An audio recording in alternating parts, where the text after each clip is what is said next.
Soul Season end score. Okay. Let's get it. Let's get it, everybody.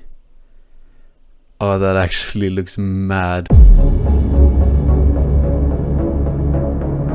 The original plan was to go for top 100 this season. However, next goal, top 100.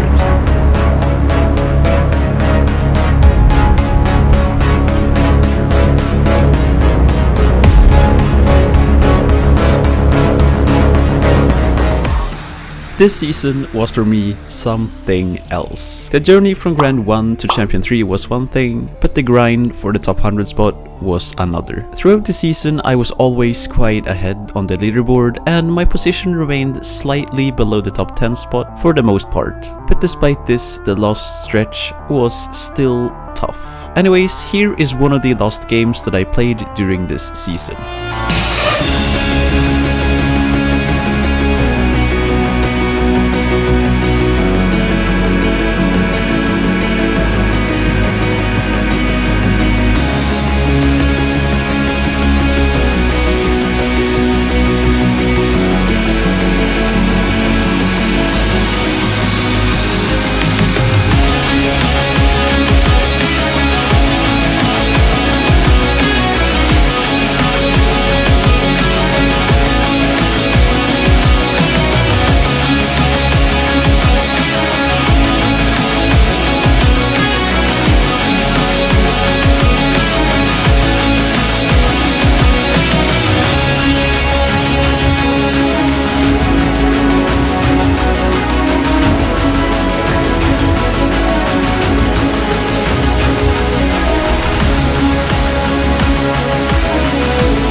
What you just watched was one of the last games that I played during the season. Now I would like to talk a little bit about how this season was for me and my experience with going top 100. Now I have decided to not record this video as a tutorial video, simply as that would make the video far too long for most people to wanna watch it through, but also because I would like to do that as a separate thing if you guys would like a tutorial on it.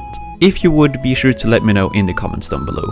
Now, if we start things off by going back one season to the Soul season itself and scrolling down a little bit on the leaderboard, you can see that I finished on top 21. Now, obviously I didn't play this deck right here, and I really just set this deck up for the fun of it, basically meaning that this is a troll deck and obviously not what I used during the season. So if it wasn't made obvious already, the deck that I played the most during the season was the Overheat deck.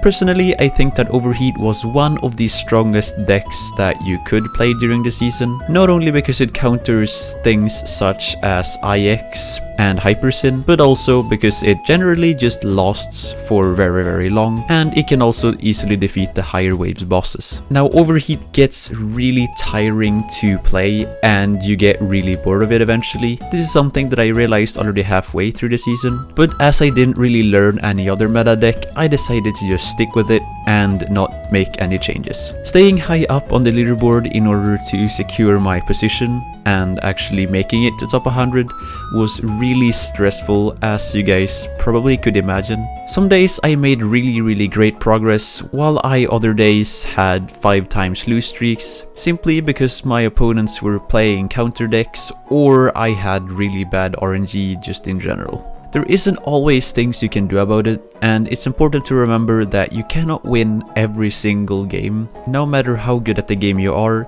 going to face some tough opponents, and you will also run into counter decks.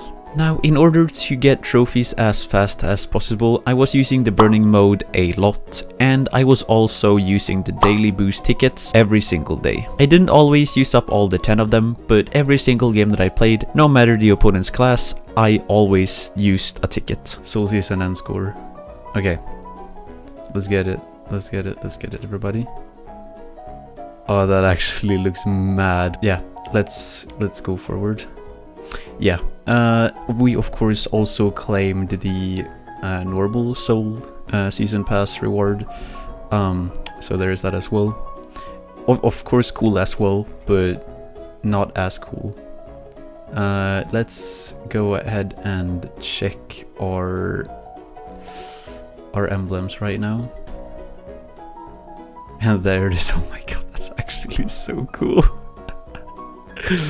Holy shit, man.